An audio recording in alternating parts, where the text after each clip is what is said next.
సీఎంగా ఎన్నిక కాకముందు నాకు చాలామంది పైన కోపం ఉండేది. వారిని రూమ్‌లో పడేసి కట్టె తీసుకొని అలసిపోయేదాకా కొట్టాలని అనిపించేది. కానీ కొట్టే అవకాశం వచ్చినప్పుడు వారిని కొట్టి మన శక్తి, సమయం ఎందుకు వృధా చేయడం అని ఆలోచించడం మొదలుపెట్టా. అందుకే ప్రజలకు మంచి చేసే పని మీద ఉన్నాను. సో, ఈయనకి ఎన్ని ఆలోచనలు ఉన్నాయనేది అప్పుడప్పుడు బయటపడుతున్నాడు. ఏంది వాళ్ళ నాయకుల్ని కొట్టాలనుకున్నాడు, జర్నలిస్టులను కొట్టాలనుకున్నాడు, ఇంకెవరెవరిని కొట్టాలనుకున్నాడు అనేది ఇంకా భవిష్యత్తులో ఆయా సందర్భాలను బట్టి ఆయన లోపల మనిషి బయటకొస్తాడు. సో, ముఖ్యమంత్రి లోపల మనిషి ఎవరు అనంటే చా చాలామంది పైన కొట్టాలని మామూలుగా కట్టె తీసుకొని కొట్టాలంత కోపం అంటే అంత విద్వేషమైన మనస్తత్వం, అంత విద్వేషం తనలో దాగి ఉన్నది. ఏంది నాయకత్వం మీద గానీ, పార్టీ పైన గానీ అంత వ్యతిరేకత ఆయనలో ఉన్నది లోపట. కానీ ఇప్పుడు ఆయనకి ఏందంటే సీఎం పదవి రావడం వల్ల ఇప్పుడు ఆల్రెడీ ఆ కార్యక్రమాన్ని చేస్తున్నాడు. ఎవరి కాళ్ళల్లో కట్టెబెట్టాలనో వాళ్ళ కాళ్ళల్లో కట్టెలు పెడుతున్నాడు. ఎవరు ఈ బలగొట్టాలనో వాళ్ళని ఈ బలగొడుతున్నాడు. ఎవరిని మనశ్శాంతి లేకుండా నిద్రపోకుండా చేయాలనో ఆ కాంగ్రెస్ అందరు సీనియర్ నేతలు అందరినీ ఇప్పుడు జీవన్ రెడ్డి నానా నెత్తి నోరు కొట్టుకుంటున్నాడు. పట్టించుకుంటున్నాడా? రాజగోపాల్ రెడ్డి నెత్తి నోరు కొట్టుకుంటున్నాడు. పట్టించుకుంటున్నాడా? ఎన్ఎం శ్రీనివాసరెడ్డి నెత్తి నోరు కొట్టుకుంటున్నాడు. పట్టించుకుంటున్నారా? సో ఇట్లా ప్రేమ్ సాగర్ రావు నెత్తి నోరు కొట్టుకుంటున్నారు. పట్టించుకుంటున్నారు ఏం లేదు. కుక్కకు బొక్కేసినట్టు వాళ్ళకు చిన్న చిన్న ఒకరికి పొగడ్తలు, ఒకరికి చైర్మన్ పదవులు ఇచ్చి సీనియర్లుగా స్వతంత్రులుగా ఎదిగిన వాళ్ళు వీళ్ళందరినీ పక్కన పెట్టి జూనియర్ మోస్ట్ తన క్యాడర్ని డెవలప్ చేసుకుంటూ అసలు ఇప్పుడు ఇచ్చిన డీసీసీ పదవుల మీద అటు ఆదిలాబాద్లో కానీ, ఇటు నల్గొండలో కానీ, అటు నిజామాబాద్లో కానీ విపరీతమైన వ్యతిరేకతలు వస్తున్నాయి. కొత్తగా వచ్చిన వాళ్ళు సీనియర్లను కాదని జూనియర్లకు ఇస్తే వీళ్ళు పోయి కనీసం ఆ సీనియర్లను వీళ్ళు మంత్రులను కూడా కలవలేదు. ఆ డీసీసీలు జిల్లాలకు డీసీసీలుగా వస్తే జిల్లాల డీసీసీలు కనీసం ఆ మంత్రులను కూడా కలవట్లేదు అని వాళ్ళు విపరీతమైన ఆవేదన వ్యక్తం చేస్తున్నారు. సో నువ్వు ఎవరిని కలవాల్సిన అవసరం లేదు, నువ్వు నన్ను కలిస్తే చాలరా భయ్ అన్నట్టు రేవంత్ రెడ్డి వాళ్ళకు క్లియర్ కట్ డైరెక్షన్స్ ఇచ్చారు.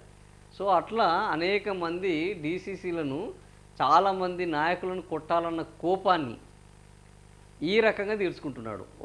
వాళ్ళని ఎవడైతే తిట్టాడో కోమటిరెడ్డి వెంకటరెడ్డి మీద కూడా కొట్టాలన్న కోపం ఉండే. ఎందుకు? ఈయన సభ జరగకుండా చేశాడు వాస్తవానికి. ఎక్కడ? నల్గొండలో.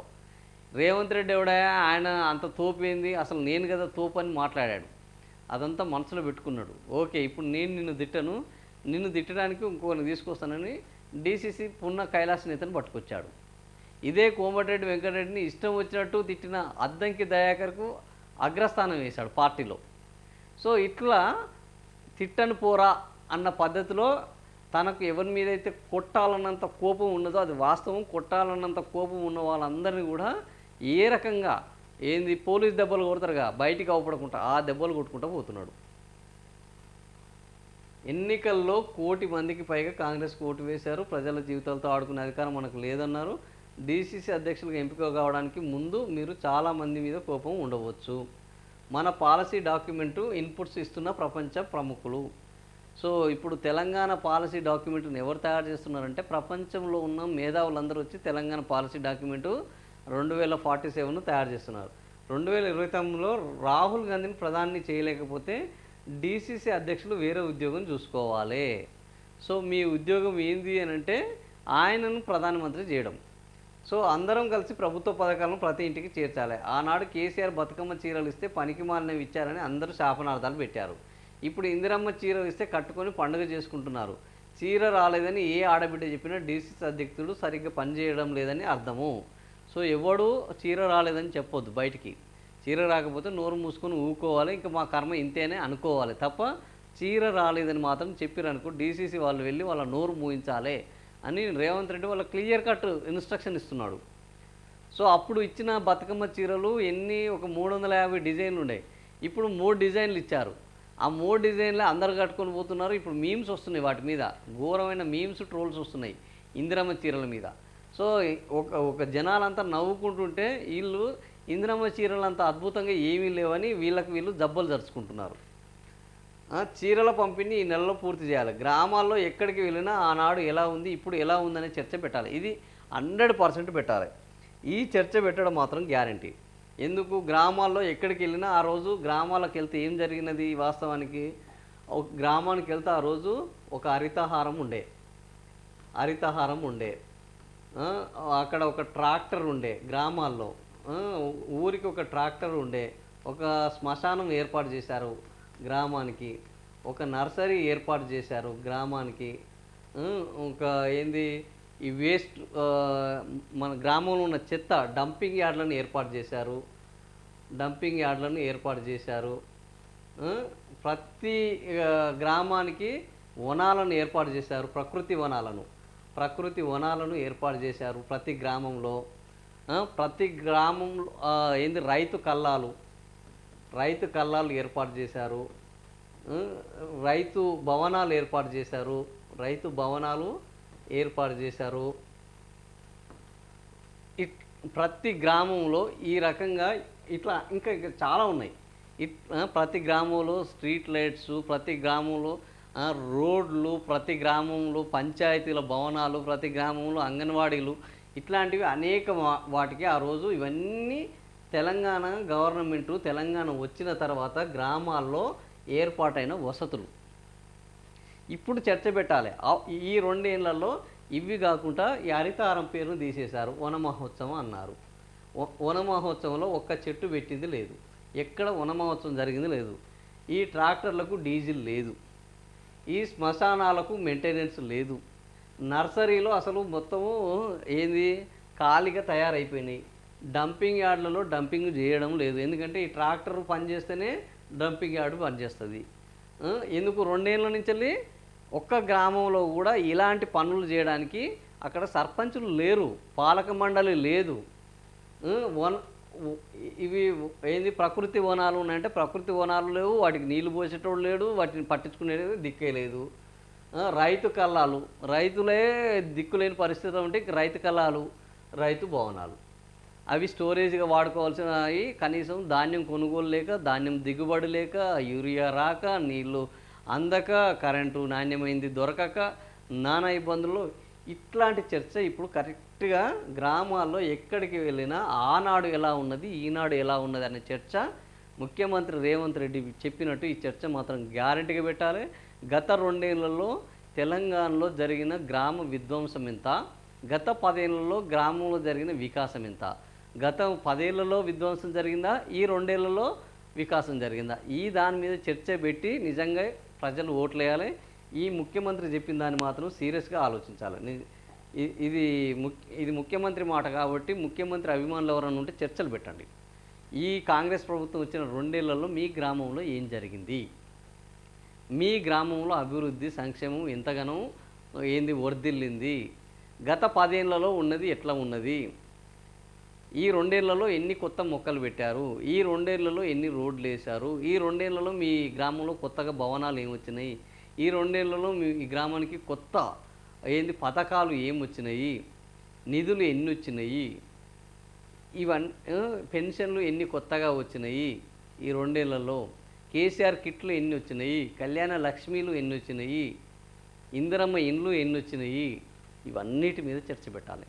ప్రభుత్వ పథకాల మీద, అక్కడ వచ్చిన మౌలిక వసతుల మీద, జీవన విధానంలో మార్పు మీద, గ్రామము మారిన విధానం మీద, వీటి మీద చర్చ పెట్టిన తర్వాతనే ఓట్లు వేయండి. అది ముఖ్యమంత్రి చెప్తున్నాడు, నిజంగా కూడా ఇది వ్యాలిడ్ పాయింట్. అది వ్యాలిడ్ పాయింట్ ఎవరు చెప్పినా మనం దాన్ని పట్టించుకోవాలి. హైదరాబాద్ నుంచి బెంగళూరు, చెన్నైలకు బుల్లెట్ రైలు కావాలని మోదీని అడగబోతున్నాం. హైదరాబాద్లో పోవడానికి గుంతల రోడ్లు ఉన్నాయిరా, ఇక్కడ చక్కగా రోడ్లు ఎగిరి ఈ గుంతలను పూడ్చండి. ఎవరిని కూడా ఇష్టం వచ్చినట్టు రోడ్లను దవ్వుతున్నారు, ఇష్టం వచ్చినట్లు స్పీడ్ బ్రేకర్లు వేసుకుంటున్నారు, ఓ పర్యవేక్షణ లేదు, ఓ పట్టించుకునేటోడు లేడు. ఈ గుంతలతోటి వెహికల్ ఖరాబ్ కావడం కాదు, ఆ వెహికల్ మించలు పోతున్నారు, యాక్సిడెంట్లు అవుతున్నాయి, ఒళ్ళు ఊనం అవుతున్నది.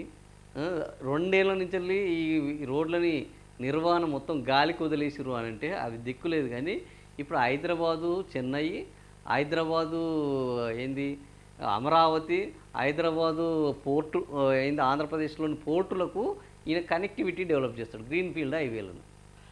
ఉన్న రోడ్లను చూసుకోరా నాయన అంటే ఉన్న రోడ్లకు దిక్కు లేదు, కానీ కొత్త రోడ్లకు మాత్రం. ఎందుకంటే ఉన్న రోడ్లకు వేస్తే కొత్తగా పైసలు రావు, కొత్త రోడ్లు వేస్తేనే కొత్తగా పైసలు వస్తాయి. సరే కొత్త రోడ్లను ఇక్కడ వేస్తున్నాం అంటే ఇక్కడ కాదు, అది అమరావతి కట, అది చెన్నై కట, ఇంకోటి బెంగళూరు కట. సో బుల్లెట్ ట్రైన్ నిన్న ఏం చెప్తాడు, మోదీకి గుజరాత్లో ఏమేమి చేసిండో అవన్నీ తెలంగాణకు కావాలట. పోయి ఊకేసరికి మోదీ గవర్నమెంట్లో చేరితే అయిపోతుంది, ఇక లొల్లి ఉండదు.